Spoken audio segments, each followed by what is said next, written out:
Hello and welcome to Cartoonist Kayfabe. My name is Jim Rugg. I'm Ed Piscor. Going to look at a really odd one today, Ed, the Gen 13 zine. Before we dive into this zine, tell us about Red Room. Yes, looking forward to the zine, by the way. Red Room, Murder on the Dark Web for Fun and Profit is the name of the game of Red Room Comics. This first issue, big hit by Fantagraphics standards, and it By anyone's standards. I'm a hard taskmaster on myself, man. But guess what? It's being reprinted because so many people showed up for this thing. Got to thank the Kayfabe audience. Got to thank you, Jim Rugg, for the variant covers.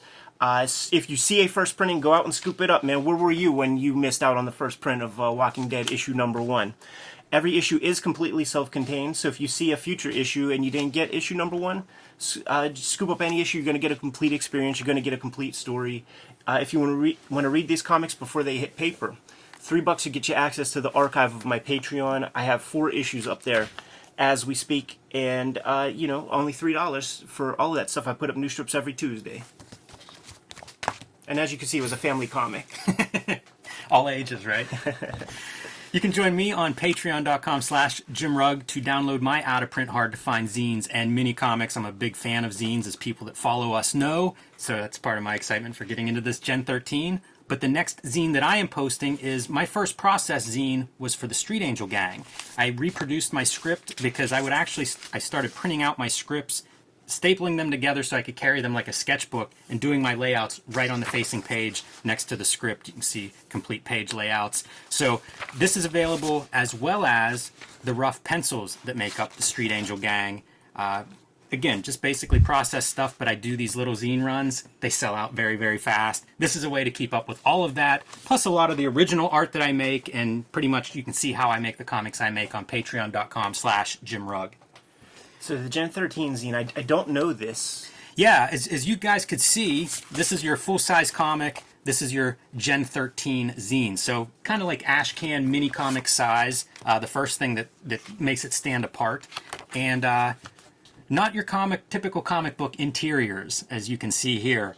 This is from 1996, and the first thing I would note is how popular Gen 13 was. Yes. It really feels like that book took off. Like maybe the first, second wave isn't the right word, but the outside of like the main image titles, I feel like Gen 13 was the first one that went kind of like, wow, we got a hit here. It really did, and I think it would be interesting to take a look at the actual first miniseries. I'm down with that. And the first issues, because the miniseries is a Brandon Choi job. Like it's action figures bumping into one another, all that nonsense. There is the mere whiff of characterization in there, just a whiff of it, and that was what we all wanted. Like let me invest in the character. What's Zealot about? Right. You know what I mean? Yes. What's up with Grifter? Well, what's Wonder Woman about? But like these kids, it was perfect. You have some teenage kids. They talk. I still am skeptical about some of the language that's used when it's like, hey, that's totally Mondo Rad. Like was that speech used in 1994? I don't know. I wasn't in Cali. Yeah, no doubt about it. The miniseries I have revisited, and it's rough. It's really young J. Scott Campbell, and it takes them a while to kind of find their way. But in hindsight, you do see those glimmers, as you describe, whether it's characterization or cool art. The pieces that I think of with Gen 13, glimpses of them in that miniseries. Yeah. But you can see it coming together, and it was something new, which I think everybody loves as a reader. It reminds me of New Warriors in that way. It feels like it was just, they released a lot of books. That one took off.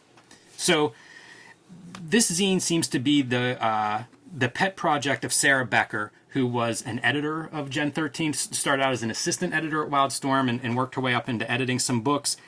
Probably her claim to fame, Real World 5 cast member. Do you remember that? Was that something that was on your radar? No, I only watched Up to Puck. Okay, I don't know what season that was, but that had didn't that have a comics writer? Wasn't what's Judd? Yes, a lot of comics coverage in those first couple of Real Worlds, which doesn't seem like the real world at all. Talk about failing upwards, man. Like I can't get into comics, so I'm gonna be on the Real World, and then because comics hates itself so much, they think that dude's enough of a star to kind of goose their numbers. All right, I'm gonna be kind of running through this relatively quickly because a lot of this stuff, most of it is text. Some of it's really silly stuff. I wish that it was more photocopy rather than like desktop publishing. You know, it's very neat, but they are playing with different fonts. You know, there's a lot of the tropes of what I think of as a stereotypical zine. They hit some of it, but it's also the candy-coated version of that. Jimmy, I would say for 1996, you said? Yeah. I would say it hits 100% of it because we moved into this territory where like this kind of thing was possible.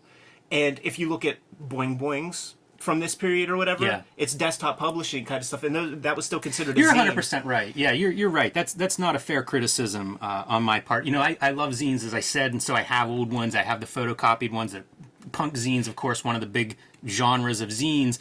This is definitely of the time period, which isn't a bad thing. It's a snapshot. I would say that the only thing that makes it not like a perfect zine of like this era is the glossy cover. Like if it was black and white, one color cardstock, boom, you got it. Yeah, you're right, and that would have been a really interesting design choice on their part to do like a self cover or all black and white. But nevertheless, it's pretty cool, and I'm sure it's the first zine that a lot of people got. You know, if you're coming at this from say the Image fan.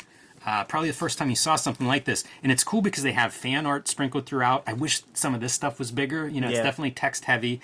But when I was 13, and you have different creative team members answering this, including Jim Lee. So you get a couple of bits from Jim Lee in here, but you also get, you know, Brandon Choi, Alex Garner, Sarah Becker, you know, J. Scott Campbell, of course, and bits of his artwork sprinkled out throughout too, like sketchbook excerpts. Again, I wish the art was bigger in places. But they put a lot in here. Like, this is a pretty fairly dense publication. If you pick this up, it'd be an issue of Wizard Light. Interviews with characters. Just and by the way, like, I mean, she put heart and soul into this. Definitely. No doubt. But it still was like that period where just put an issue 1 of something out there, man. Yes. Exploit the name. This thing probably sold more copies than, you know, half our run put together. Yeah. I think you're right. One of the parts that run through all of these, and one of the reasons they said for doing this is because of the fan response to Gen 13 and how much mail they would get. And she wishes that they could answer more letters and kind of like show that stuff more. That's what you see in all, like every page has quotes from letter writers in it, you know, most of them asking about Fairchild's bra size.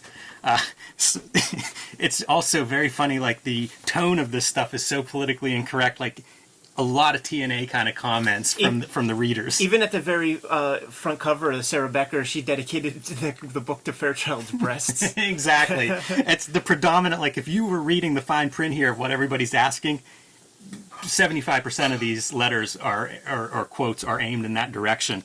But like cosplay, you know, people dressing up and sending photos in, like, again, I wish some of the visuals like this were bigger because it would break up the monotony of all the text.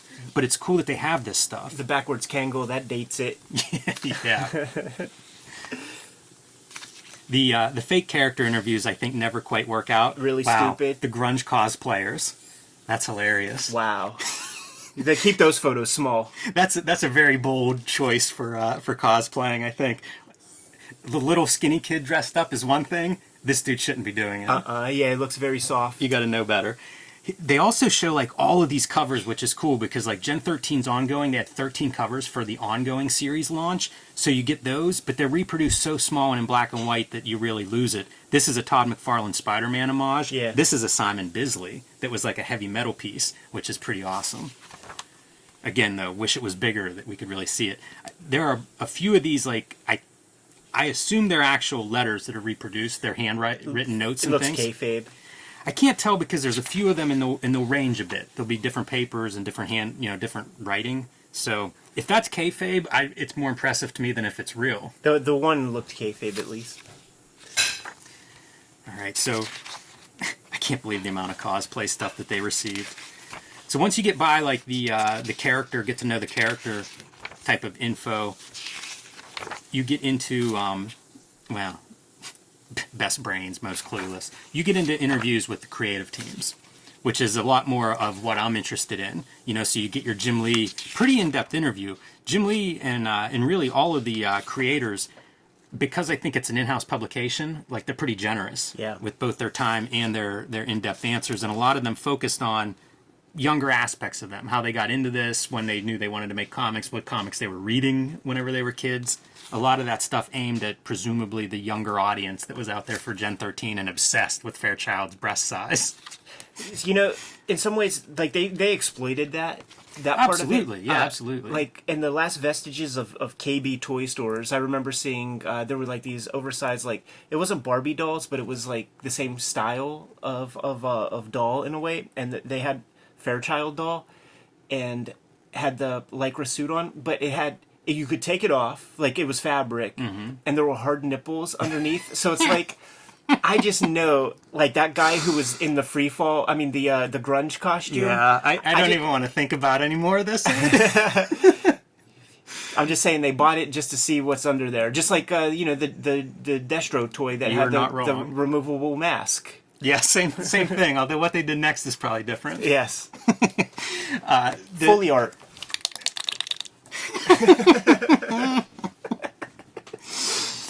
Interview with J. Scott Campbell here.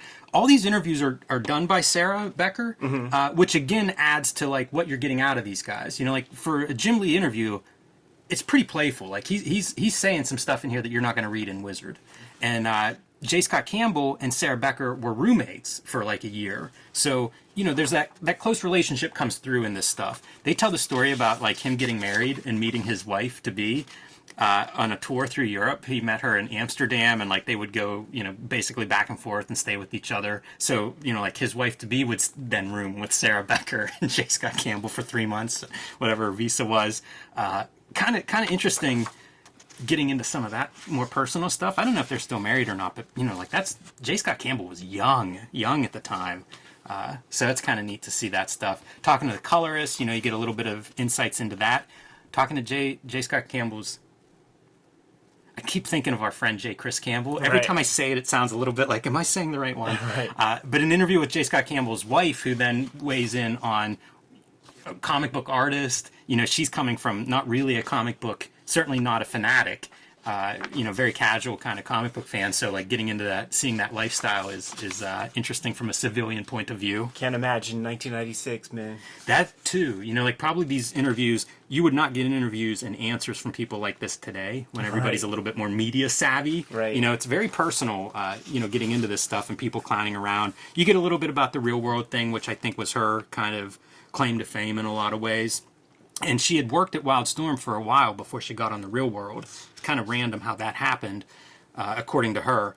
But, you know, it's with Jim Lee's blessing and everything. Yeah, go off and try this thing. So certainly I do remember that she promoted Wildstorm Comics a little bit while she was on that. Oh, on that show. so she was already working. Yeah, she was an editor for like a year and a half whenever this all came up. Wow. And, you know, they were based in San Diego at the time. This season was shot in Miami, the Real World. So, like, she left for 6 months or, I don't know, 5 months, however long that the season runs. Oh, you're fired, man. You got to do your editorial duties. I was trying to figure out what she does now, and because I think she leaves comics pretty shortly after that. I don't think she makes it even to, like, whenever DC goes and buys Wildstorm. I think she's out by then.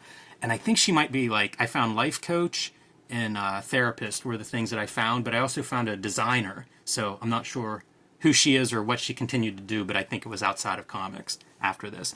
Pen pal section. Do you remember that they would do this in some of the backs, like in letter columns where people would post their address because they were looking for, you know, people to write fandom kind of stuff? This is like early internet age, so there was still the pen pal mail system of like, hey, I love Gen 13. Do you? This was social media. It is, and man, some of the descriptions in here, they have like little quotes about what they're looking for. 13, rap, skateboarding, drawing comics, and hanging out with my friends. But there's also stuff about which Gen 13er I like the most. So if you're really into, I don't even know their names. Fairchild's the only one I can remember. If you like Roxy, write me a letter. What could those letters be? And then you know they try to speak to the diversity of their audience and stuff like that. So that very often, like, and this would happen in the Wizards, we commented on it, there'd be the one female address. And yes. You know that girl, man, like the poor mailman that had to deliver the stuff to her place, man, once that comic came out. you know she received a deluge. Yeah, that's the kind of stuff every now and then you'll see. Like, I have an Alex Toth collection of letters and correspondence. I'd like to see the some of those letters reproduced. They'd have to be insane. And they'd have to be reproduced because I wouldn't want to touch them with my fingers. No, definitely not. I want to read the book after it's been kind of cleaned up a little bit. I don't want to be the one scanning those letters. More of the fan art, which I love. Again, I wish these were reproduced at a little higher quality. I'd like to check those out. But they have very much that kind of like zine quality, some of this stuff, outsider art. Not the polished, Bart Sears wannabes that we would see in the Wizard drawing boards, but, presumably these fans who knows, probably a wide range of ages and different ideas of how to make comics. But that's your Gen 13 zine. Kind of an interesting oddity, not impossible to track down. I had no idea it existed and just found it, in a 50-cent box somewhere. I was like, what is this thing? And kind of a cool object and snapshot of that time period. And 96, this is... The comics are trending down at this point. Maybe Sarah Becker's smart for checking out a comic shortly after this, but cool object. That Jim Lee portrait from J. Scott Campbell had the Fantastic Four logo on the head, man. So that's Heroes Reborn era. Gearing up. Yep. Interesting. Super cool little object. Makes me want to dig into some primo J. Scott Campbell. I agree. There's some really fun Gen 13 comics, so maybe this is our precursor to getting into a few of those. Well, let's bounce and go read some of that stuff, man. Kayfabers, like, follow, subscribe to the YouTube channel with the bell. Will notify you when new vids are available. Jimmy, what do you have out there? Join me on patreon.com/JimRugg, where you can download my out-of-print, hard-to-find zines and mini comics. You can see my original art and how I make Street Angel, Aphrodisiac, Octobriana, and much more at patreon.com/JimRugg. Red Room Comics out in the wild, man. If you see an issue, scoop an issue up. Issue 1's going to be reprinted. Got to thank the Kayfabe audience for making this comic a big hit. If you want to read the comics ahead of time, hit up my Patreon, patreon.com/EdPiscor. $3 to get your archive there. There are 4 issues up there as we speak. I put new strips up every Tuesday. And the comic is a monthly book, so get it put on your pull list. Pre-order the comics from Fantagraphics. They should come out pretty reliably, even though issue 2 is going to be a week late because the printer ran out of paper when they got our order. I'll never stop saying that. No kayfabe. Subscribe to the Cartoonist Kayfabe email newsletter list at the links below this video to keep up with everything we have going on and coming out in 2021. You can find Cartoonist Kayfabe t-shirts and merchandise at the links below this video. Jimmy, give them this last set of marching orders, man. We're going to be on our way. Read more comics.